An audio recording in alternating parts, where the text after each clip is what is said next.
दोस्तों आज हम बात करेंगे एक ऐसे इंसान की जिसने हार मानना नहीं सीखा। तो इनका नाम है कैरोली। ये हंगरी आर्मी के सोल्जर थे।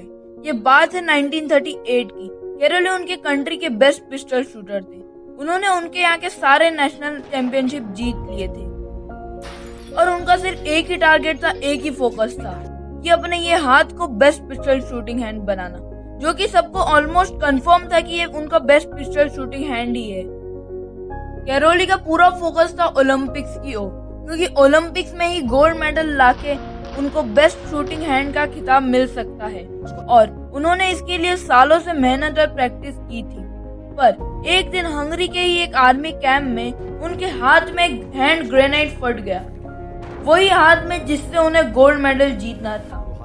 उनके पास दो रास्ते थे, या तो वो हार मानकर सारी जिंदगी रोते रोते बिता देते या फिर वो छुप छुपाकर अपनी पूरी जिंदगी अकेले में बिता देते। पर उनके डिक्शनरी में हार नामक कोई शब्द ही नहीं था। फिर उनका 1 महीने तक ऑपरेशन चलता रहा और जब वो 1 महीने के बाद वापस आए, उन्होंने सोच लिया कि उन्हें उस चीज पर ध्यान नहीं देना है जो कि उनके पास नहीं है, उन्हें उस चीज पर ध्यान देना है जो कि उनके पास है। वो था उनका लेफ्ट हैंड। और उन्होंने वापस अपने फोकस अपने टारगेट्स पे करा और अपनी ट्रेनिंग चालू कर ली अपने लेफ्ट हैंड की। जिस हाथ से वो लिख तक नहीं पाते थे, उनसे उन्हें पिस्टल शूटिंग करनी थी।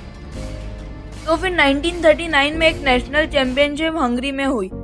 वहां पर सारे एक से बढ़कर एक पिस्टल शूटर्स आए थे। ये भी वहां पे गए थे। सब लोगों ने इनको देखकर बहुत अप्रिशिएट करा कि आप हमें यहाँ पे मिलने आए, कितनी अच्छी स्पोर्ट्समैन स्पिरिट है वगैरह वगैरह। बट फिर कैरोली बोले, मैं तुम्हें यहाँ अप्रिशिएट करने या फिर तुम्हें यहाँ पर देखने नहीं आया हूँ, मैं तुमसे यहाँ पे कॉम्पीट करने आया हूँ, तुमसे लड़ने आया हूँ। तो फिर कंपटीशन शुरू हुआ।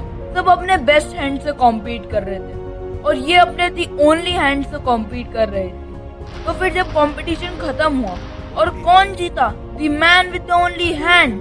पर अभी भी इनका टारगेट पूरा नहीं हुआ था। उनका टारगेट था अपने हाथ को बेस्ट पिस्टल शूटिंग हैंड बनाना। उन्होंने अपने प्रैक्टिस चालू रखी 1940 के ओलंपिक्स के लिए, पर वो कैंसिल हो गए वर्ल्ड वॉर की वजह से। तो उन्होंने अपना सारा फोकस उठा के डाल दिया 1944 के ओलंपिक, पर वो भी कैंसिल हो गए वर्ल्ड वॉर की वजह से। फिर अब अगले ओलंपिक्स आए 1948 में और जब तक अब उनकी एज हो गई थी 38 ईयर्स। उनकी 1938 में एज थी 28 ईयर्स और अब हो गई 38 ईयर्स। और अब कंपटीशन भी बहुत टफ हो गया था, क्योंकि सारे यंग बेस्ट पिस्टल शूटर्स आए थे और उनसे कॉम्पीट करना बहुत मुश्किल था। तो जीतना तो छोड़ो, वो तो दूर की बात। तो फिर ओलंपिक पिस्टल शूटिंग शुरू होती है।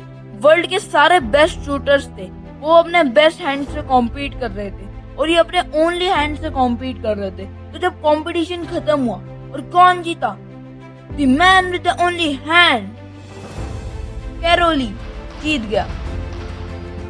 पर वो अभी भी नहीं रखे। अब उनका टारगेट था अगला ओलंपिक 1952 का और अब इनकी एज हो गई थी 42 ईयर्स। कंपटीशन का लेवल और भी बढ़ गया था।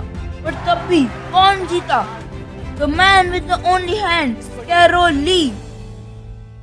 और इसी के साथ साथ उन्होंने पूरी हिस्ट्री बदल डाली ओलंपिक की। उनके पहले आज तक कोई भी लगातार 2 गोल्ड मेडल नहीं जीता था उस कंपटीशन में। और ये इंस्पायरिंग स्टोरी हमें यही बताती है कि हमें उस चीज पर ध्यान नहीं देना चाहिए जो कि हमारे पास नहीं है, हमें उस चीज पर ध्यान देना चाहिए जो कि हमारे पास है। और लूजर के पास 1000 बहाने होते हैं उसके फेलियर के लिए, और विनर के पास एक ही रीजन या बहाना होता है उसकी सक्सेस के लिए, और उसी की वजह से वो पार कर जाता है।